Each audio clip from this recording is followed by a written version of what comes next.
take a look. James Harden, Luka, we've got Giannis, and LeBron, and we're not going to say MVP in the first 5 weeks because I know Jalen doesn't like it. So what I'm not going to do is do that, okay? But, Paul, let's start with who is the most important piece to their team, maybe, of those four guys that we just saw. This is easy. It's Antetokounmpo. And I'll tell you why. When you look at the other candidates like James Harden, LeBron James, who's their second best player right now?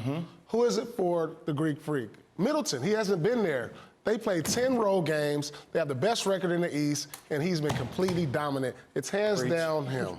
Go ahead. No doubt about it. I agree with the truth. And he's top 5 in the league right now in points and rebounds, still improving, have 15 assists in the previous game, is now making three-point shots, and is a lockdown defender at multiple positions. As you mentioned, LeBron has AD. James Harden has Westbrook.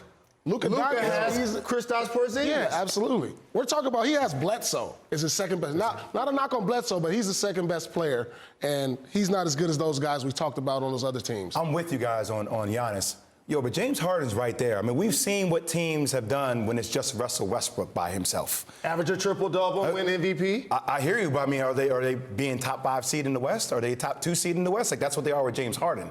Like, he does take them up to a different level. He's an N1 mixtape living legend right now. That's what he's doing on the floor. Maybe I'm a little bit blinded by Luka because it's only his second year in the league, but right now, Woj, he's averaging 3 more points than LeBron did in year 2, 2 more assists, and 3 more rebounds. And you just did a podcast about the phenomenon of Luka. So almost take me back and break down what you're seeing from him and where we've come from with Luka being so great. Well, this is what Luka Doncic showed as a teenager in the Spanish ACB League. He was the best young European star that has ever been produced.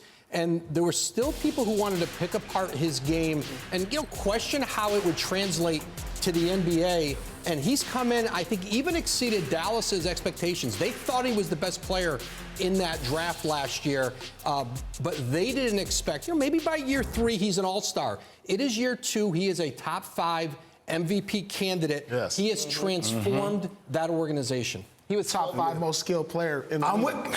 Remember we talked about that? We agree with you. I'm sorry. I blacked out on Paul the first time he said this. I was wrong. Paul Pierce, the truth is correct. And top 5. We've been running with your conversation nickname for so you. that everybody can see. We've been running with your nickname for you. You're welcome. Luka the Don. Wait, does that You mean can't switch. You said Don Luka. Yeah, Does that mean that you're saying he's? I like Don Luka. Does that mean that you're saying he's the most important piece to his team?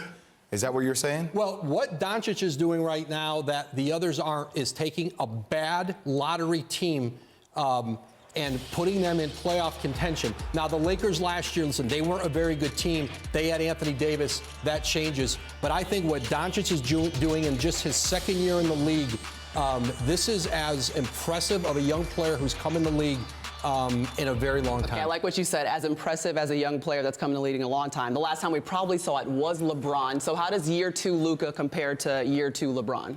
Well, right now he has them in playoff position. Go ahead and say it, Paul. Go ahead and say it. Go ahead and say it. I just want you to get to what you were about to say. I think he's better Thank you, Paul. player than LeBron is.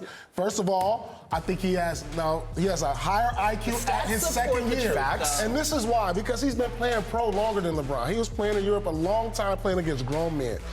He can shoot better. He's a better passer.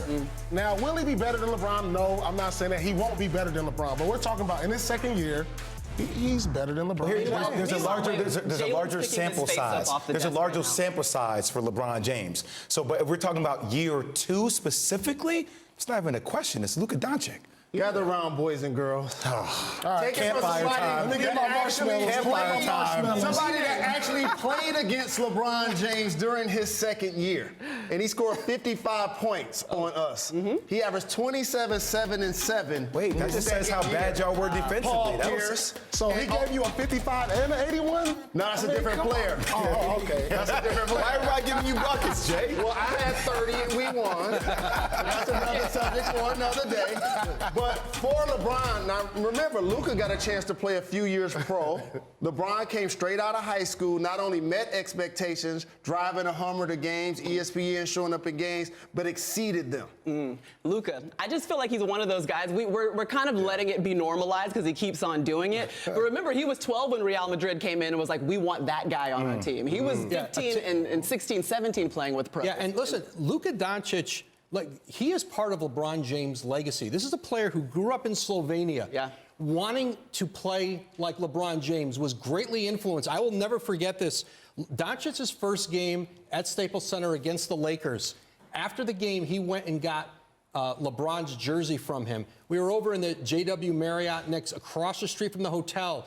Game's been over. He's left the arena. He's got his bag. He was still clutching that LeBron James jersey in his hand, walking through the hotel lobby. So, Woj, you have all of the inside information. I have to ask this. At what point will American-born players be able to leave high school and enter the draft and have the experience of a Luka Doncic, like Zion went to Duke, while Luka, for example, went to the league?